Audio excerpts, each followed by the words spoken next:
What started as a routine promotional interview turned into television chaos last night, when Academy Award winner Kate Winslet erupted in fury and stormed off Stephen Colbert's Late Show set after a heated confrontation that left audiences stunned, and social media ablaze. The evening began like any other at the Ed Sullivan Theater. Kate Winslet, radiant in a midnight blue Armani gown, had arrived to promote her latest biographical drama about pioneering oceanographer Sylvia Earle. The film, which Winslet both starred in and executive produced, represented years of passionate advocacy for ocean conservation, a cause she'd championed since her early 20s after witnessing coral bleaching during a diving expedition in Australia.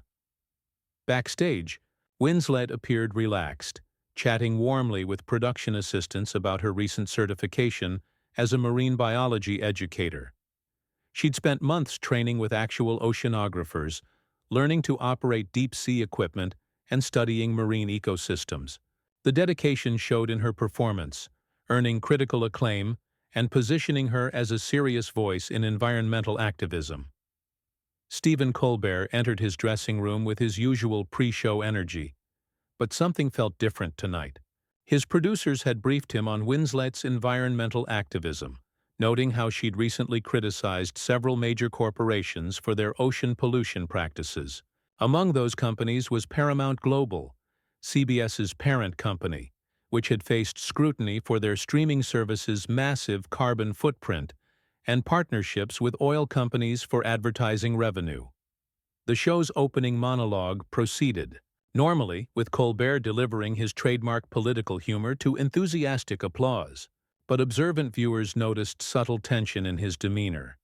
The jokes felt slightly more forced, his smile more strained than usual. Backstage sources later revealed that network executives had approached Colbert earlier that day, expressing concerns about potential controversy surrounding Winslet's environmental stance. When Winslet took the stage, the audience erupted in appreciation. She settled into the guest chair with practiced elegance, her eyes bright with enthusiasm for discussing her latest project. Colbert's introduction was effusive, praising her acting prowess and dedication to her craft. For the first few minutes, everything seemed perfectly cordial. "So, Kate, this new film really showcases your commitment to ocean conservation," Colbert began, his tone seemingly supportive. "You've become quite the environmental activist lately. Tell us about that transformation." Winslet's face lit up as she launched into her passion project. She spoke eloquently about the devastating impact of plastic pollution, the critical importance of marine ecosystems, and how her film aimed to inspire a new generation of ocean advocates. Her words carried genuine conviction, backed by months of intensive research and first-hand experience with marine scientists. "It's not just about making a movie," she explained, leaning forward earnestly. "It's about using our platform to create real change. The ocean produces 70% of our oxygen, yet we're destroying it at an unprecedented rate. Every single day we dump the equivalent of a garbage truck full of plastic into our seas." Colbert nodded along, but those familiar with his interviewing style detected a subtle shift in his body language. His questions gradually became more probing, edged with an undertone that suggested skepticism rather than genuine curiosity. "That's certainly passionate advocacy," he said, his smile not quite reaching his eyes. "But some might argue that celebrities jumping on environmental bandwagons can sometimes do more harm than good. How do you respond to critics who say you're just another Hollywood elite preaching to ordinary people about their lifestyle choices?" The question landed like a slap. Winslet's expression flickered, surprise mixed with disappointment at the unexpected hostility. She maintained her composure, but viewers could see the hurt in her eyes. "Stephen, I think that's rather unfair," she replied, her voice steady but with an edge of steel. "I've dedicated 3 years of my life to this cause, working directly with scientists, funding research, and using every resource at my disposal to make a difference. This isn't a publicity stunt. It's a moral imperative." But Colbert wasn't finished. His next question would prove to be the spark that ignited the explosion to come.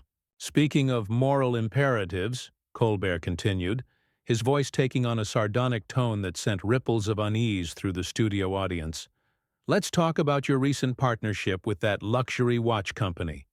Rolex, wasn't it? The same brand that sponsors yacht races and deep-sea fishing tournaments.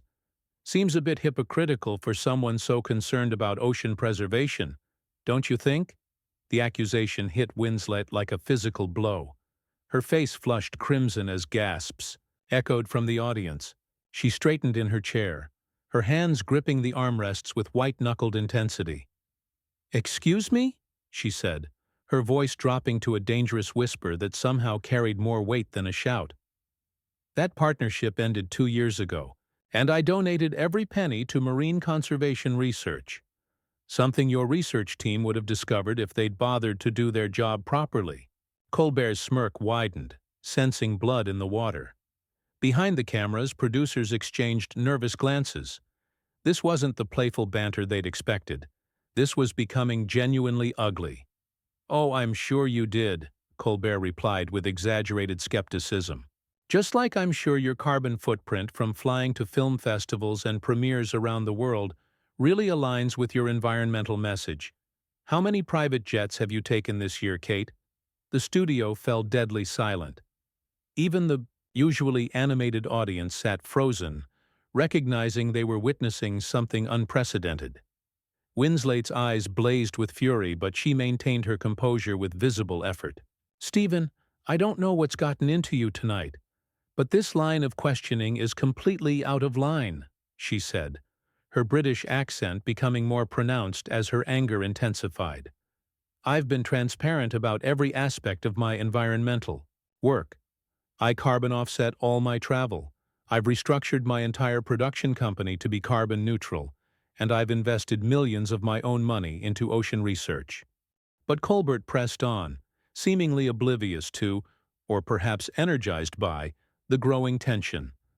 Network executives watching from the control room began making frantic phone calls, recognizing that this interview was spiraling beyond recovery.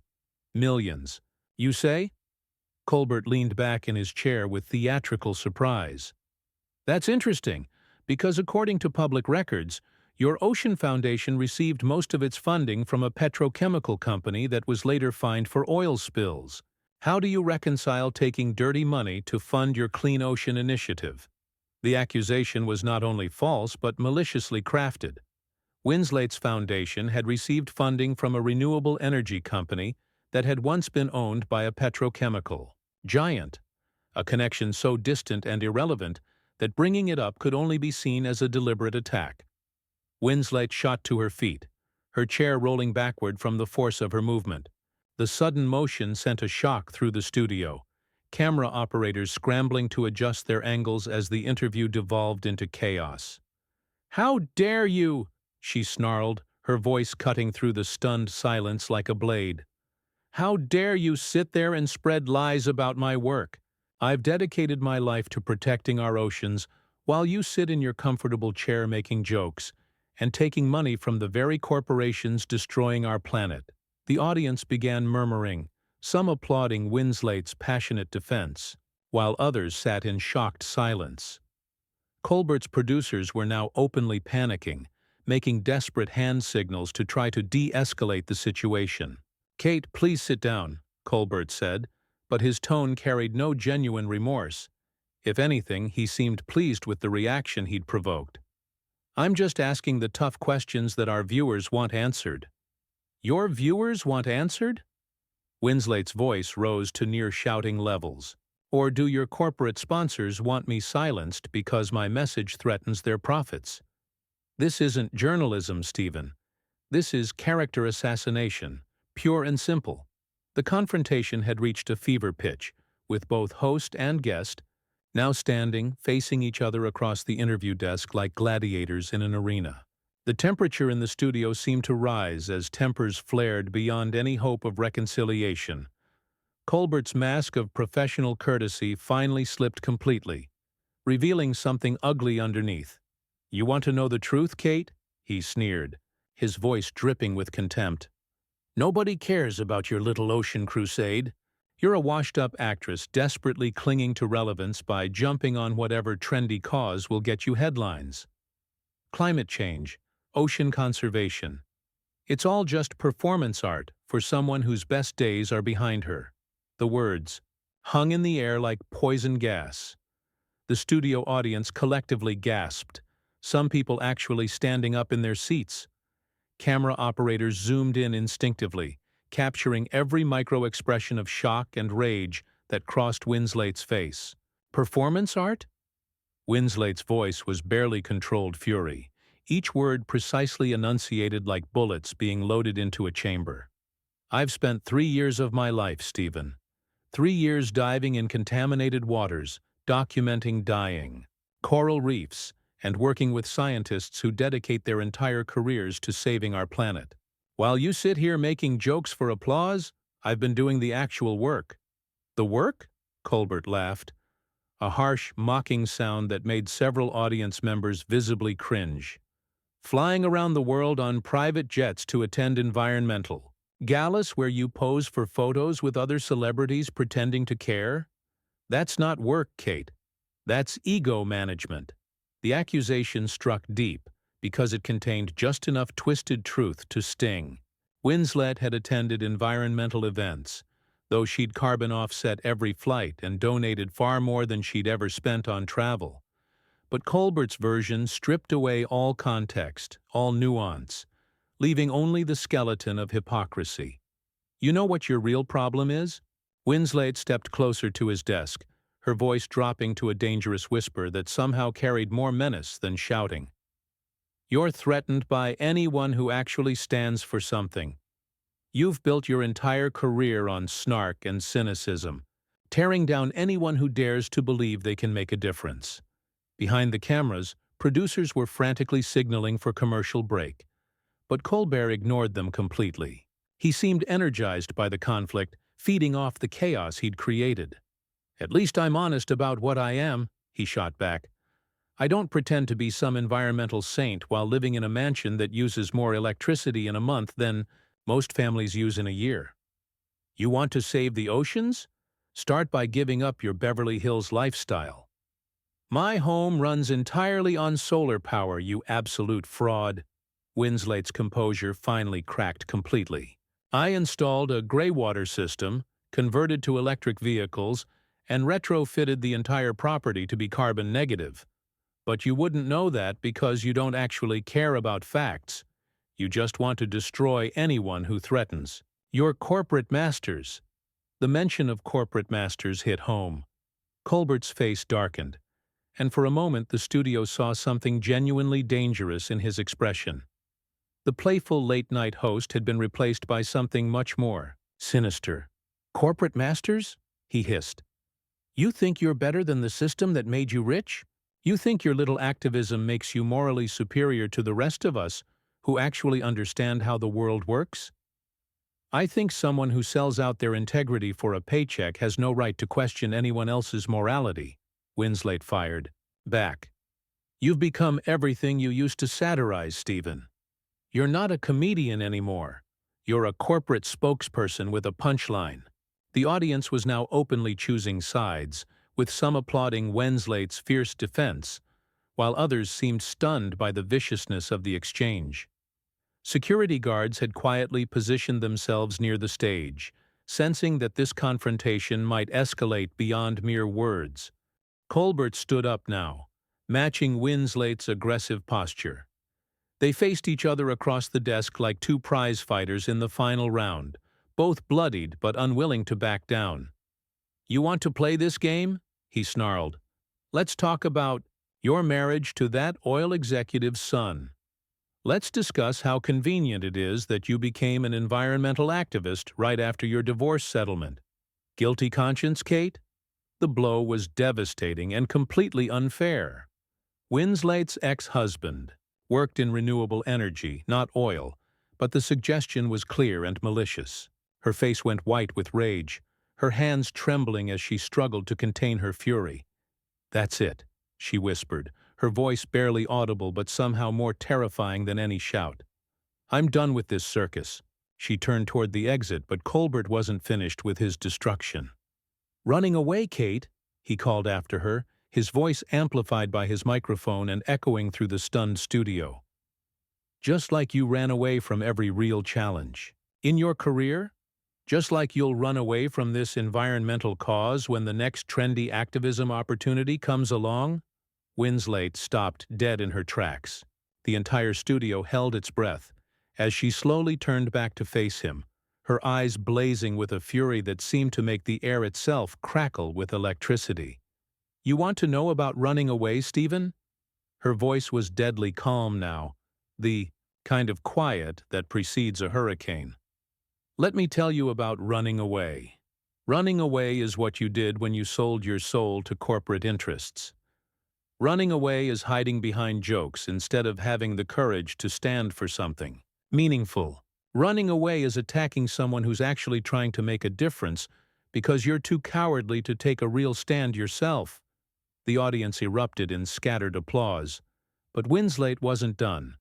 She walked back toward the desk with purposeful strides, her heels clicking on the studio floor like a countdown to judgment. "You think I'm running away?" she continued, her voice rising with each word. "I've spent months sleeping in research stations, diving in waters so polluted they burned my skin, documenting the death of entire ecosystems while you sit in your comfortable studio making money off other people's misery. I've held dying sea turtles in my hands, Stephen. I've seen coral reefs that have been bleached white as bones by the greed of companies that write your paychecks." Colbert tried to interrupt, but Winslet's righteous fury was unstoppable now.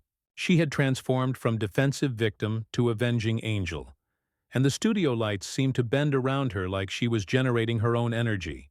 "You want to mock my work? Fine.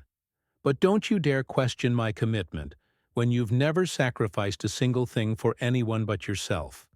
I've put my money, my time, my reputation, and my safety on the line for something bigger than myself. What have you ever done that mattered beyond your ratings and your corporate bonuses?" The studio audience was now openly cheering, many people on their feet applauding wildly. Even some of the camera operators were nodding in agreement, caught up in the power of her words. Colbert's face had gone pale, the reality of what he'd unleashed finally dawning on him. But it was too late to stop the avalanche he'd triggered. "You know what the real tragedy is here?" Winslet's voice carried across the studio with the authority of someone who had found their moment of truth. "You had a platform. You had influence. You could have used tonight to actually inform people about the crisis facing our oceans. Instead, you chose to tear down someone who's trying to help. That says everything anyone needs to know about who you really are." She reached into her purse and pulled out a small, clear vial filled with murky water. Holding it up for the cameras. "To see," she continued, with devastating precision. "This is water from the Pacific garbage patch, Stephen. I collected it myself during a research expedition that nearly cost me my life when our vessel was damaged by floating debris. It contains microplastics, toxic chemicals, and the decomposed remains of marine life that died because of human greed and indifference. This is what I'm fighting for. Not headlines, not relevance, but the future of our planet." She set the vial down on his desk with a sharp click that echoed through the silent studio. "Keep this," she said, her voice now eerily calm. "Maybe someday you'll find the courage to actually care about something other than your own comfort." With that, she turned and walked toward the exit with dignified purpose. The studio remained absolutely silent except for the sound of her footsteps, every eye in the building following her movement. Just before reaching the stage door, she paused and looked back at Colbert one final time. His face was ashen, his cocky demeanor completely evaporated as he stared at the vial of contaminated water on his desk. "Goodbye, Stephen," she said quietly, but her words carried clearly through the studio's perfect acoustics. "I hope someday you remember what it felt like to believe in something." The stage door closed behind her with finality, leaving Colbert standing alone at his desk in front of a studio full of people who had just witnessed his complete moral collapse. The audience sat in stunned silence, many openly staring at him with disgust and disappointment. For several long moments, nobody moved. Then, slowly, audience members began standing up and walking out, their footsteps creating a steady rhythm of departure. Within minutes, nearly half the studio audience had left, their empty seats serving as a visual representation of Colbert's credibility, draining away in real time. The small vial of polluted water remained on his desk, a tangible reminder of the night he chose destruction over decency, corporate loyalty over human conscience, and ultimately lost far more than just a guest. He lost his soul.